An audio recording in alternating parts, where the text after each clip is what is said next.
Hi, I'm Lisa Chastain, and welcome to the Real Money Podcast. Some of the most successful women in the world hate talking about money, and that's exactly why we're here. My mission is to remove fear around finances by creating a simple, effective way to manage your money and build the financial freedom you deserve.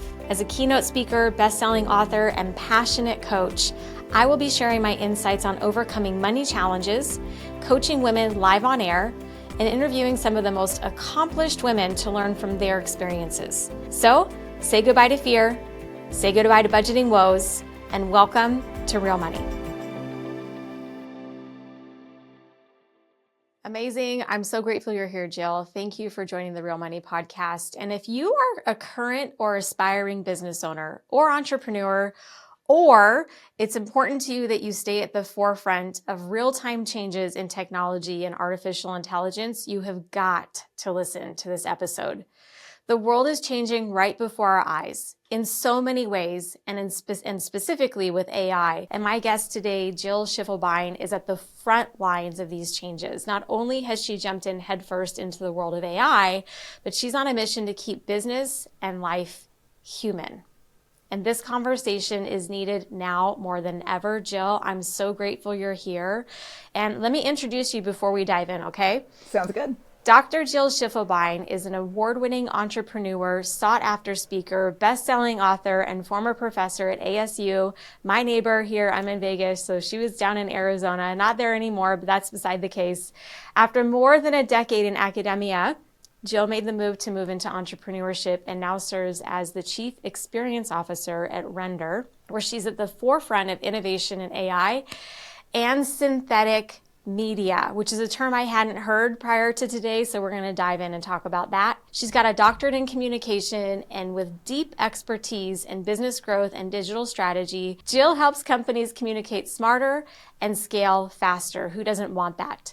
She's the author of Dynamic Communications, 27 Strategies to Grow, Lead, and Manage Your Business, and she has an impressive client list that includes L'Oreal, Charles Schwab, the NFL Super Bowl, and WNBA's Phoenix Mercury. Jill and I share a powerful parallel. We were both educators, now entrepreneurs, who left traditional systems behind, and women were doing this now more than ever to create freedom, more impact, and a whole new way of doing business. This conversation is all about how communication shapes success in today's fast-moving world and how tools like AI are changing the game. Jill, let's start here. What exactly is synthetic media and why should business owners care? Thank you so much for that introduction, Lisa. And it's really interesting. This whole idea of synthetic media, the analogy I like to use, it's kind of like vegan leather. It looks like leather, it feels like leather, but it's not quite leather. Synthetic media, it looks like media. It functions like media, but it is created in a synthetic way. It is, instead of me being live like we are right now, it's my digital clone being a form of synthetic media being in the space. And now these clones, are able to respond very, quickly with less latency from a communicative standpoint. But when I started playing with this technology back in 2021, so contextualize that about 18 months prior to the release of ChatGPT. So just like putting it all in the current AI ecosystem, it was really exciting to me to find a way that how can I scale myself and my ability to communicate? Because I know, and studies show, and we all know that video communicates a more powerful message than text alone in most, not all, but most situations. But why aren't we doing video regularly? Well, it's time and resources. So if we can find a way to solve that problem, we can create a better ecosystem for communication. And that's why I got in that space. I love it. And if you go to Jill's YouTube channel, you'll see exactly what she's talking about. And if you go to her website, you'll see exactly what she's talking about, where it looks like you, it sounds like you, but we know it's not you. Yeah, I'm a little more animated, a little less polished. Like my avatar, she is flawless. She wakes up like that. She doesn't have the blemish here like I mean, she's great. But I always tell people though, like, yes, she is my digital clone. and I'll interact with her sometimes in videos, but she is not meant to replace me. She is meant to be there to do things that I as a mere human can't do. I can't speak in 28 different languages. I can't create 1,000 different videos to different clients in an audience and make them personalized uniquely to each of them. But my digital clone can. And when I do that, I always disclose that this is my digital likeness. It is not the real me. Yeah. And speaking of scalability, wow. For someone who is also in the media, lots of video content, I can only do so much in an hour. Yeah. But to have someone, the timing of this is so relevant because I, in my own business, have been in the question of how do I scale this thing? Because there's one of me. I'm the expert, I'm the coach, I have the expertise. How do I get what I do out to more people so that they can have the impact of it, but not spend every hour of my day on individual coaching calls? You know, it's so interesting that we are now at a point where, I mean, we can go down so many rabbit holes with this, Lisa, and I know we can, but it's like, even in the past 6 months, and I would even argue the past 3 months, the advancements in technologies that are allowing the everyday person with no programming knowledge to train their own agent. So since we last spoke, maybe like 5 weeks ago, I have now trained an agent that I call my Humanized Automation agent. I have uploaded my 4 books, this is going to sound like I'm diva dumping here, and I'm not meaning to. This is like data from a training context standpoint. Chill. My audience is female, and we get to celebrate all of that. So go for it. No, but I mean, this is, my 4 books, hundreds of articles, transcripts from podcasts, transcripts from speeches have all been uploaded into an agent that then I've interacted with to train it to the point where it knows my voice, it knows my style, it knows my content. So now, like, for example, the other day, there was a media request that went out for, hey, I want quotes on AI employees. I literally went to my agent and I said, here, copied and pasted the request that I got in my email. I said, give me 10 quotes, 25 words or less each that explain my perspective on this, and make sure you use my collective intelligence and humanized automation phrases in at least half of them. Boom. In seconds, it comes back with those. I'm like, okay, those are the 3 quotes I want to send on. I nuanced like 2 words and it was finished. I've used this agent now to write the entire draft of my next book. And I got it to the point where I wrote the introduction using my agent, and I sent it to my parents, who are skeptics, right? They're skeptics of this. And I sent it to them, and my mom is the best proofreader in the history of proofreaders, and I'm very fortunate for that. And my dad likes to keep current, even though he's retired, so he geeks out on getting to learn. I sent it to him and I said, hey, this is the introduction. I would love like your perspective as people who aren't, in this space. Does it make sense? Is it clear? What needs to be changed? My dad's like, I've liked your other books, but I actually really want to read this one. This is great. And my mom was like, yeah, there was very little, I might nuance this 1 sentence or 2. And if my mom doesn't come back with a whole page full of red ink, it's good. And I said, that's awesome. You want to know something? They're like, what? I'm like, I didn't write it. And they're like, they didn't believe me. So I pulled up the screen share of it.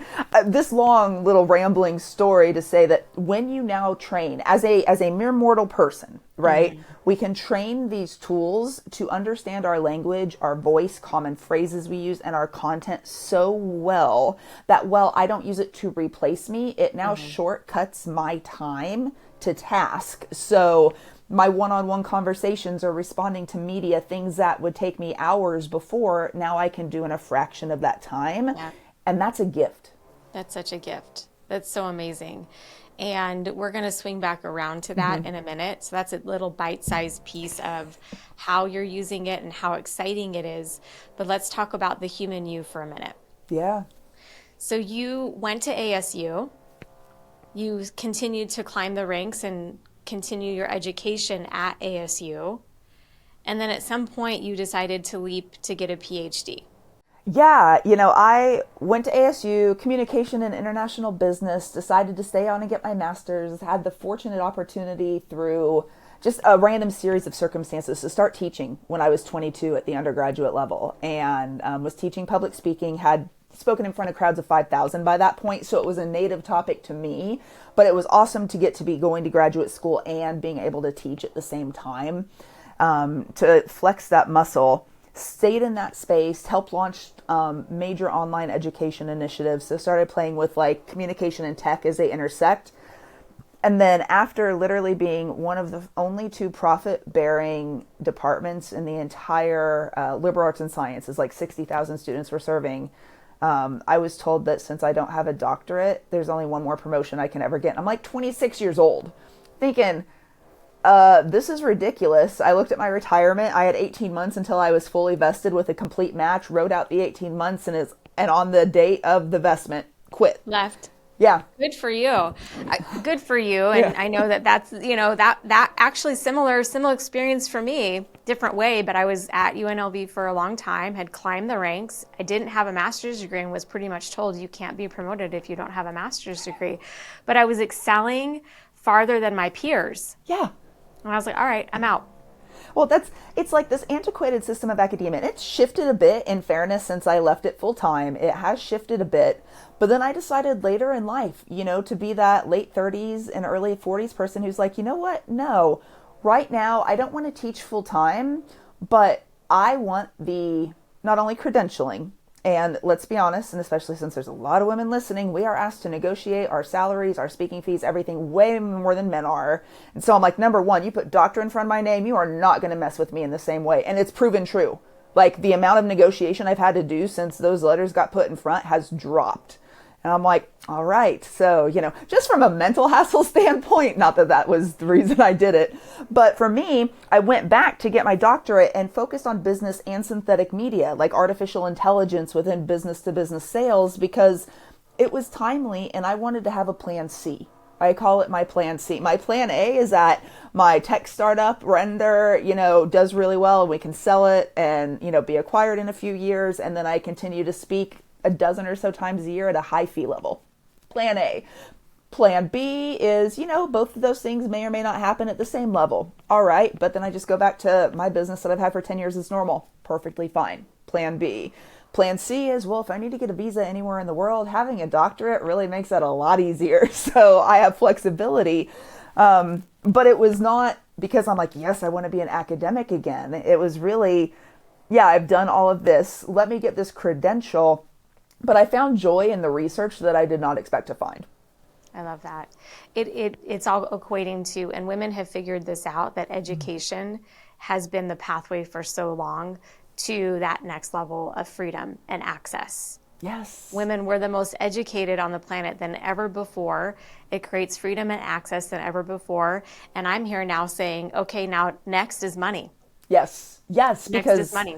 Once you have choice, right? And not only choice, but you feel like that efficacy, that power, that agency. And this is, I'm a single woman, right?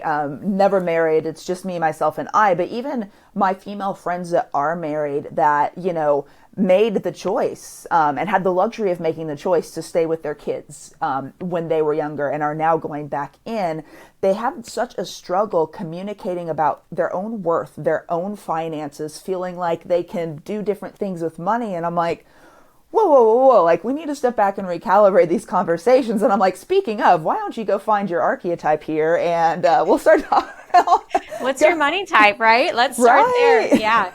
Those are the conversations I'm disrupting on my side. You're using AI to bring something new to the forefront for women and business owners. Really, this is our time. This is how we will be able to scale because we are predominantly in service areas. Women are the therapists, women are the communicators, women are the coaches. And if we can take our time and talents and create scalability, the money will come. And it is coming in that way. And so you're helping us evolve. Well, thanks. But I think it's really what women do very well is the human side of most things, right? And it's been really interesting in speaking. So my main keynote, the name of my podcast, of course, is all on brand, Humanize Automation. And I will go into organizations and it's really about how do we look at AI strategy from a human approach, right? Because so many people are like, let's get this tool and do with this tool and do this task. And I'm like, stop. Like number one, three-step framework here. Number one, what is a human experience or feeling you're hoping to create and serve?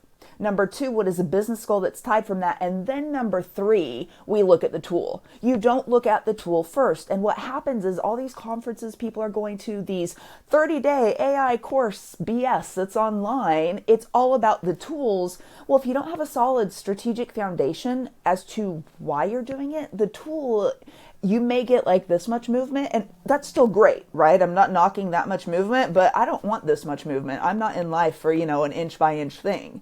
So we can then find ways that we can take these tools to have more time to do the things that make us truly human. If I can use these tools to increase your efficiency by 10%, let's pretend that we only have a 40-hour work week. Like, let's pretend, Okay. that's 4 hours a week. That's 200, and 8 hours a year that you're saving by only increasing efficiency by 10%. Mm-hmm. And AI and the solutions it can bring, people look at them as binary. It's like either yes or no. It does it or it does not do it.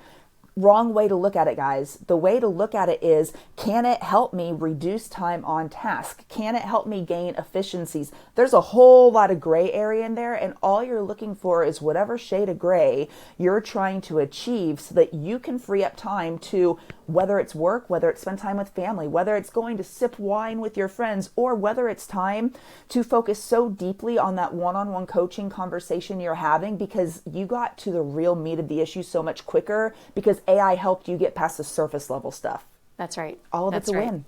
Faster, farther, deeper. Yes. Deeper in the human experience. So when I don't have to spend 5 hours writing or putting together a PowerPoint presentation because AI can step in and do it for me. Yes. Then I have the ability to connect and make meaningful, long-lasting connection with people. And at the end of the day, that's what I'm hearing you say.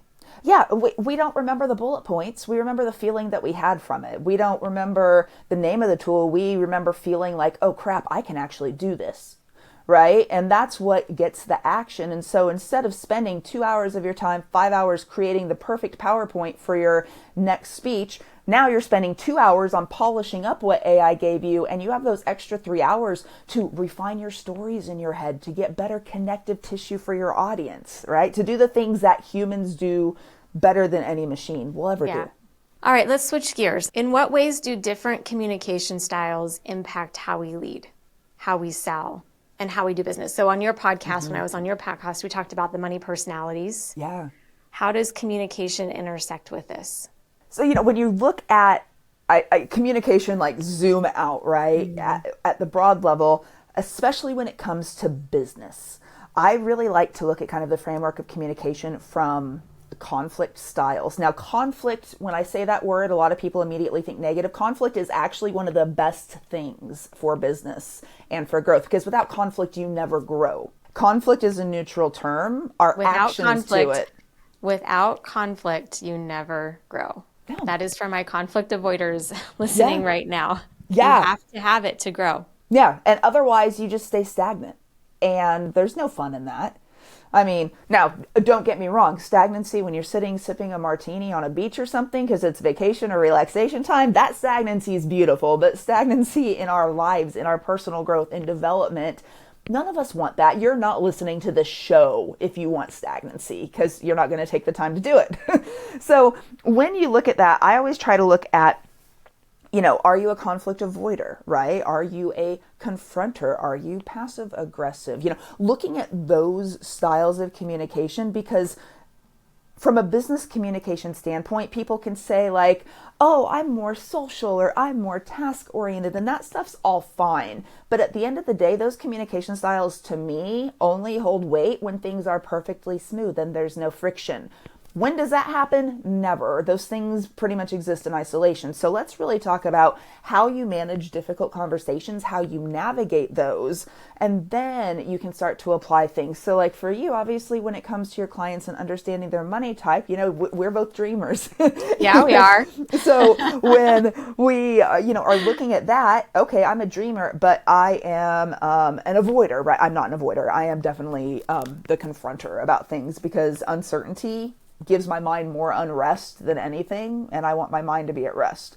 So I'm not afraid to confront on things, but it's okay, I'm confronting this, but how do I do it within this situation? And that's where, Lisa, that's where your true expertise with money and the coaching and stuff shine. For me, that's where my expertise in AI, when clients come to me and are like, AI can never replace me, rah, rah, rah. And I'm like, I'm not trying to have it replace you. Like, I'm trying to have it free up some more of your time and create better experiences for your customers. Is that cool?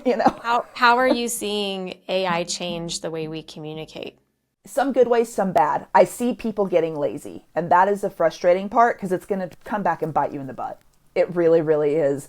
And it's people who are asking generic things on ChatGPT, and you're getting the same route responses that anyone else is getting, where with a little bit extra effort, you can make that and train that agent to be more like you. So all these things that are 100% automated, that have no checks and balances, that's problematic. It's very much problematic. So people who are looking for this back into the cookie cutter, a silver bullet, like, you know what? Your business strategy isn't going to last long term anyway. So, Godspeed to you. Have fun.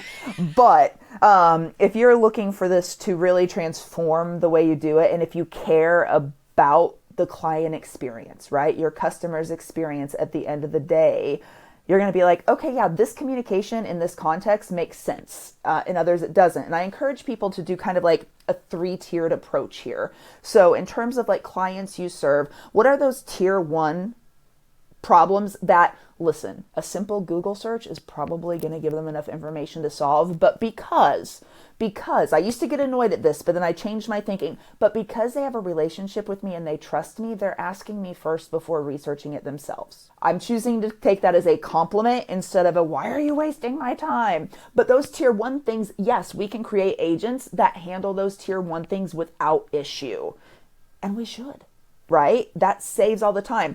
We get to tier 2, and that's when, depending on the client, there may be a tier 2 automation we can put in place, or there may not, right? And tier 3 is always hands-on human, right? But it's kind of like a gradated scale that, let's take the time. It's the same thing as when you go to a doctor.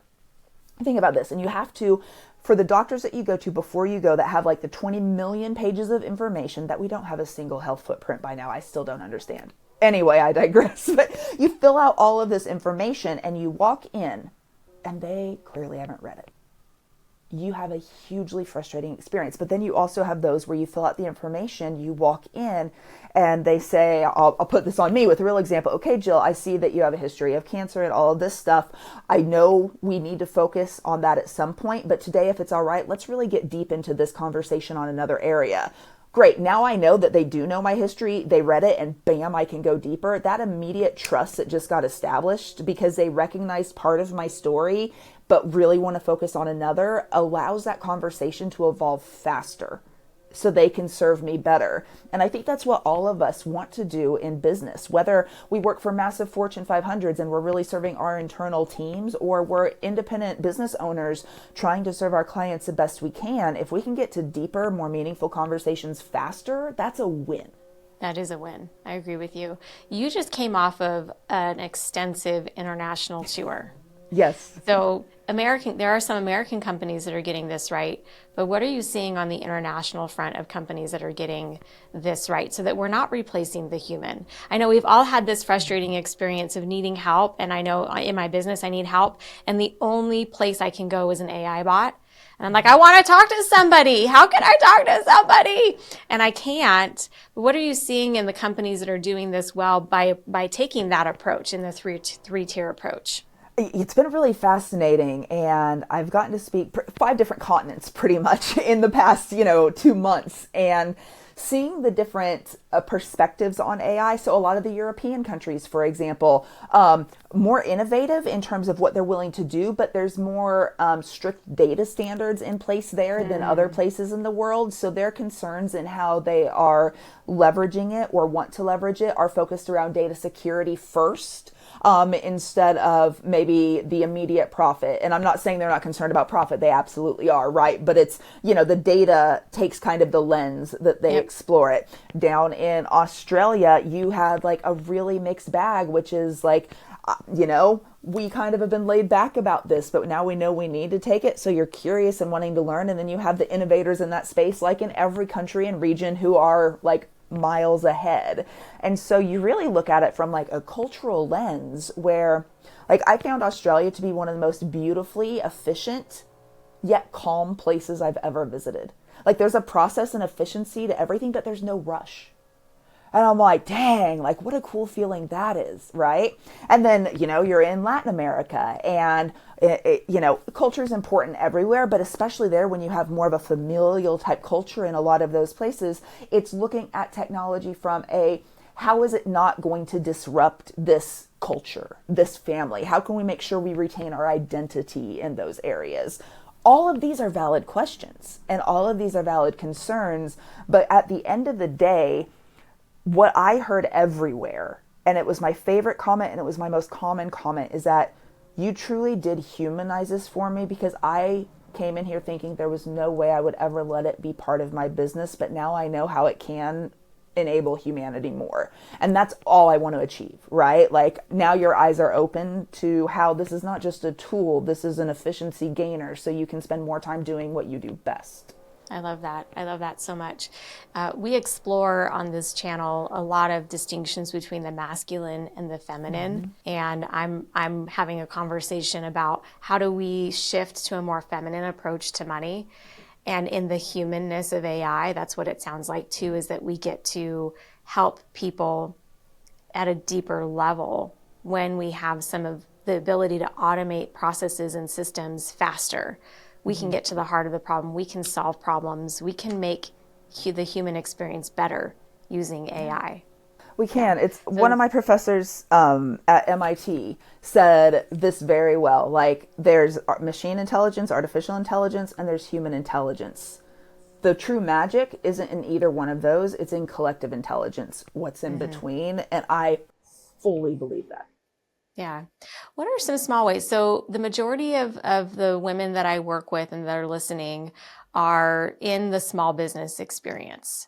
What are some small ways that they can use AI? So ChatGPT, one of my clients calls her Carol. So we've all started to use ChatGPT and name her or him. And I use it on the regular to get me organized and brainstorm. So different personalities will use it for different purposes. What are some easy wins for businesses today if they're looking to use AI? One, for me, I would say it's affordable. Not all of it, I'm sure, but it's accessible and it's affordable. That's a great reason to start experimenting with it. But what are some easy wins for a small business owner? What can they do right now to incorporate AI and start improving their profit margin and also efficiency and ability to help people? I have like 3 different layers of answers for this question. Okay. So like, number one, people are like, well, the free version of ChatGPT can do this. Pay the $20. If it saves you 1 hour of time in a month, it's worth $20 a month. It's worth way more. If your time's not valued at more than $20 an hour, we have a problem anyway. So totally buy the dang subscription, right? And do you need to jump to the $200 a month one right away? I mean, I would argue if it saves an hour a month, it's worth it. However, I would say no. Stick with the $20 one. Get used to it. Get used to using it regularly. And once you have some processes in it, then absolutely pay for that next level, right? So think about money that way. Paying for it a month, it's not another monthly subscription. It's how many hours of time is this saving, right? So that's number one. Number two, look at what you do on an average day. What causes you friction or frustration? Either of those things, I hate invoicing, for example. So like when I hired my assistant, that was the first thing I offloaded. But the other thing I really, really dislike doing is categorizing my emails in the morning. It drives me nuts. So I use Gemini every morning on Google Workspace to make a prioritized task list based on my unread messages in my inbox. Done. The first couple times it wasn't so great. The more it started to learn what I clicked on, what I didn't, it got a lot better. And so for me now, that's kind of my shortcut, where instead of me having to use any of my willpower to decide what email I read first, or you know how you like open it up and it's like delete, delete, delete. No. Make me a task list. I'm going to do those things. I feel accomplished right away. And then I step back and have a nice cup of coffee and I'm feeling good, right? Like little small things. But whatever it is, things that are repetitive tasks that cause you friction or frustration, those are the first things that you target, because with any tool and with any process, once you can build a routine around one thing, and especially around one thing that you already aren't having the most fun with, that's how you get efficacy quick. That's how you learn how to use a tool. And that's how you build that habit rapidly. And then you start thinking creatively as you gain agency in using that tool to then go in other areas. So think on a regular basis, weekly basis. What are the things that you're just like, I don't want to do this? Bam. That is exactly what you should be targeting first. Good. I love that. I think that's a great takeaway from the conversation. Find the things that you most dislike doing. Find a tool, an AI tool that you can then learn one step at a time, baby steps, because once you do it once, you can do it again, get your time back, and then think about what's next. That's a beautiful takeaway. No, thank you. And don't think you have to have some big, massive system integration to do it. Find one little task, and you can start with free versions. It's perfectly okay to do that, but you have to start somewhere. And if you pick one specific thing, you're going to have so much more success than if you try to do 10 things at once. Totally. Totally. Love that. Okay. Let's go back to the human side of Jill. What was the transition like? I heard the C word in there. I don't know when that happened in your life, but I know you've had personal challenges. What was it like for you to shift from academia to being an entrepreneur? And it sounds like you were like, well, F this, I'm out, which is what so many entrepreneurs do. Are like, this doesn't work for me. I got to move on. You're a dreamer, so you take risks. That was a big thing that you did. But what was that transition like for you? And speaking into your money mindset, what did you have to face or acknowledge in that transition from stable, steady? Because women are in the middle of that right now. We're deciding to stay stable and steady or jump in one way, shape, or form of our life. You know, I want to say I had this like brilliantly linear journey. No, not at all. I quit my job, and in quitting a job, you lose insurance, right? Again, it's just me. I don't have a spouse to be able to use their insurance policy or anything. So it's just me. And back then, this was 2011, 12, it was legal to discriminate against pre-existing conditions. And so the only way I could get insurance is literally if I was insured for everything but my female organs. Oh yeah, I have a rejection letter that says we refuse to cover you because you're on birth control. Not even kidding. This was legal, right? And I won't digress about where healthcare is now, but it was legal. And in 2012, the C word popped up, and it was cervical. Female organ. Awesome. Wow. Went into about 70 grand of medical debt right away, and had to quit my business full time and go back to teaching solely to have insurance. Yeah. That sucked. Totally. It sucked. And it changed my mindset around money so much. Because before I was always like, I can always make more. I can always make more. Now money was more transactional for me. Then it became safety. Mm-hmm. It became not having. I needed to find a way to be financially secure enough that this shit, excuse my language, would not happen to me again. That no matter what the world, government, healthcare, anything threw at me, that I am not going to have to quit my dream to pay a stupid health bill. And, unfortunately, 2023 came around, and guess what came back? And so luckily recently. Yeah. So I made the tough choice to have a hysterectomy in May of 2023. Which as a 40-year-old woman sucks. Like it sucks. But it was that or go through invasive testing. That's, as we all know as women, none of that stuff's comfortable, every 3 months. And that was a quality of life thing for me. And, made the crappy choice. But, I had insurance now because it's not illegal to discriminate like that anymore. And so what happened, though, is it slowed me down a lot, because when you're in a business where your main income stream is speaking on stages and you physically can't travel and you're dealing with, treatments, physical therapy, doing all this crap, it becomes this kind of like downfall in your income, and your pipeline disappears. Yeah. So like last year was very much a rebuilding year for me. And I'm still not like happy with where my business is at from that standpoint, because I knew what it was at in 2022. And I'm like, why am I not there? And it's like, well, you kind of had to fight for your life. No big deal. But that whole transition of mindset of money, I was not stressed about finances at any point during this. I was concerned about my health, only taking care of me, knowing that I had set myself up financially to not be wealthy and loaded, in case of a situation like this, but to be able to weather that storm for at least a year to 2 years.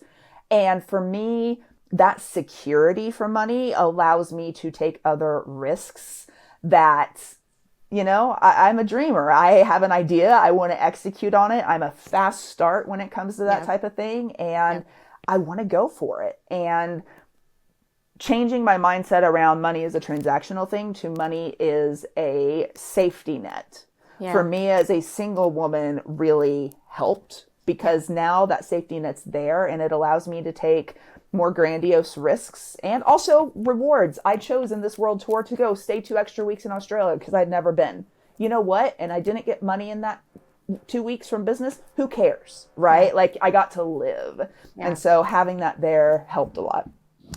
It's such a common journey that women share in my world, and vulnerable journey that you have gone through. Thank you for sharing that, because on the outside you are so successful, but at the same time, you're getting a PhD and navigating all of these highs and lows, and you're doing it, Jill.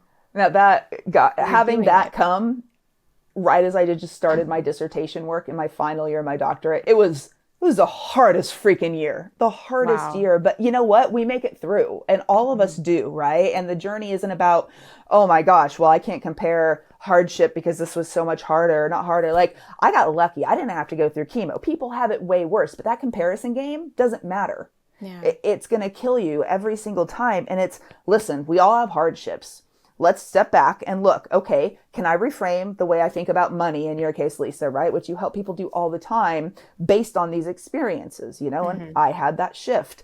For my sense, it's, can I reframe how you view interacting with your customers or the conversations that you have through technology because of events that you had no control over. You don't have control over ChatGPT being invented. You don't have control over the fact that if you're not leveraging this now, you're starting to fall behind.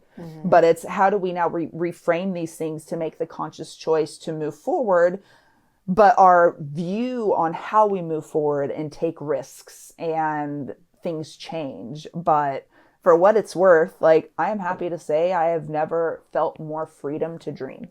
And I think that's so cool. I think that's so cool. That's so cool. What kept you in the game? And it's important to point out too that I had Maurice on my show earlier on in the year, and for 30 years he worked a steady job and created wealth. He did it simultaneously. And what I'm hearing you say is that you stayed in the professor lane and you kept building toward dreams, and you opened up a company, and you're still dreaming and risking. What are some of those tools for the woman who's listening right now, who's going through something similar? What kept you in the game? What kept you fighting? What kept you going? From a business standpoint, it is an unyielding belief in the knowledge that I can bring matters. Doesn't mean it's the best knowledge in the world. It doesn't mean that it's for everybody. But I have this unyielding belief that what I know can help the people it's supposed to help. And that keeps me going, right? All the time. It's the same. Like, I had this video series in 2012, like way before normal video series, right? I was putting these things out on YouTube once a week. And I'm like, my first business was Impromptu Guru. Speak well every time, anytime. And I had 60-second Guru, this series. And I was so proud of these videos, Lisa, like 60 seconds once a week. You're going to be a better communicator. And after like a year, they had like 30,000 views on YouTube. And I was pissed because I had invested like $5,000 plus my time. And at that point in time, this happened 2 months before the C word came into my life. Okay. And I was like, no, this can't happen. And so then like the next year, I'm fighting back from all of that. And I geek out on the algorithm, figure out how to hack through some of it, and jump up to what's now like 1.4 million views on it. I got international syndication offers on the videos. But that was 2012. It was. And it took how long to get to that many views? 1 million, it was like 3 years later. 3 years. It takes 3 or time. 4 years later. But the thing is, I had, again, this unyielding belief, and I'm like, this content is good. Like, I know this content's good. And we've all produced things that we're like, yeah, it's fine. Okay, I would not die on a hill for fine, but I'm like, I knew these times. I mean, pardon the fashion choices if you go look at them, but I know the content in these videos was like dang good. And so, I've published some things. Like, I have 4 books. Am I in love with all 4 of these books? No, not at all. Not as much as I was in love with that video series, right? And so it's really do something. I'm not saying everything has to be that you believe in at that level, but find those things that is at that level where you're like, no, there is no way, and you know what, that I spent time doing this for people not to benefit from it. And once you feel that, it makes crying on the floor of your New York City apartment, selling your racing bike, which is your number one hobby, to afford to pay rent because you believe it's going to happen for you, it makes it worth it. It does. Thank you. Yeah. Thank you for sharing that. I love the realness you get into with your guests. I think it's awesome. These are the things that matter. Yeah. To know that you keep going, but 2, here's the other thing. Find something that you believe in. Mm-hmm. And find something that you believe in, that no matter what, even when you have to sell your racing bike, that you're so passionate about, that you're willing to keep going. And that's the number one thing when we look at people in the history of time, and Gary Vee, who I love, speaks into this, is that he wrote down and manifested 20 years ago that he was going to do something that was going to create human kindness, that he was going to be kind no matter what. And you're saying the same thing, that what you do matters, you know it matters. And so now the problem to solve is, how do people find out about you? That's it. How do people find out about you? And we can use AI and all the tools, all the technology, the community, the conversations. And for you real time listening to this, I hope you hear from Jill's conversation that you're not alone, that the only option is to keep going. Find something you believe in and keep going.